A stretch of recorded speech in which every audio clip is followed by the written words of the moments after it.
चला भाई कि वहाँ परशुराम शोभा यात्रा आज निकल रही है। मैंने कहा मुझे तो पता था नहीं कि नहीं वो किशन दुबे जी तो हवन कर रहे हैं वहाँ बैठे बैठे। तो मैंने कहा अच्छा, तो बताया कि चाचा जी आपको बताया नहीं किशन दुबे जी ने?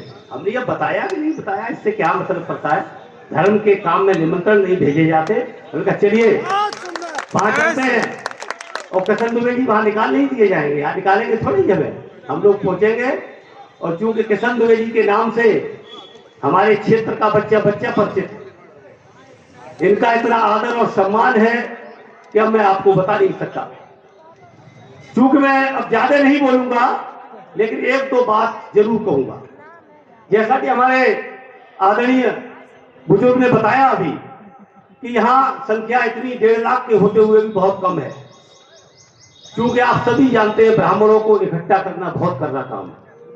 अभी मैंने किया, मुश्किल से 5-7 हजार ब्राह्मण इकट्ठा कर पाया 1 महीने के अथक परिश्रम के बाद। मैं फिर भी इस सफल आयोजन के लिए भाई अवस्थी जी और ये मोहन जी को बहुत बहुत बधाई देता हूं कि इन्होंने वाकई बहुत अच्छा काम किया, बहुत अच्छी शोभा यात्रा निकाली। लेकिन एक चीज बहुत अच्छी, अभी फिर इन्होंने वक्ता ने जो बात कही थी कि हम एक दूसरे की टांग खींचना या फेसबुक से इकट्ठा नहीं हो सकते। अरे हो सकते हैं यार, फेसबुक भी एक माध्यम है। जब किशन दुबे जैसे हमारे अग्रणी लोग, आप जैसे महानुभाव पूजित हमारे साथ हैं, तो हम बिल्कुल भी इकट्ठे होंगे। इसके लिए हमको छोटा सा काम करना पड़ेगा, एक दूसरे का साथी बनना पड़ेगा, समाज का साझेदार बनना पड़ेगा, समाज का ठेकेदार बनना नहीं पड़ेगा। अगर हम समाज के ठेकेदार बनेंगे तो कभी भी अपने उद्देश्य में सफल नहीं होंगे।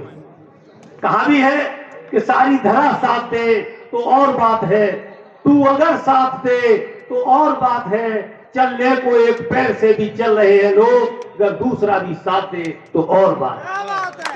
मेरे समस्त साथी बैठे, मैं एक बार फिर आदरणीय किशन दुबे जी से फिर निवेदन करूंगा कि युवाओं के वो मार्गदर्शक है, अभी 51 साल के नहीं हुए, अभी एक उनके आगे लगाओ, 5 से पहले लगाओ, और वो 15 साल के हैं मुझे लगता है।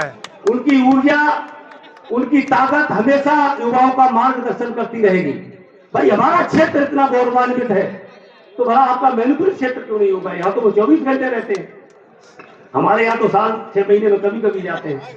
लेकिन इस सब में मैं लास्ट लाइन आपको कहूंगा, लास्ट बात कहूंगा कि बहुत कुछ किया, लेकिन जो हमारे लोग रूठे हैं, किसी कारणवश नहीं आ सकते, तो इस जश्न के माहौल में हमें यह भी ध्यान रखना चाहिए कि वो क्यों रूठे हैं, क्यों नहीं। हमें खबर कीजिए, हम लोग आएंगे 50-40 लोग पड़ोसी जनपद से और उनके पैर पकड़ेंगे, माथा रगड़ेंगे, किसी न किसी तरीके से उनको यहाँ लेके आएंगे।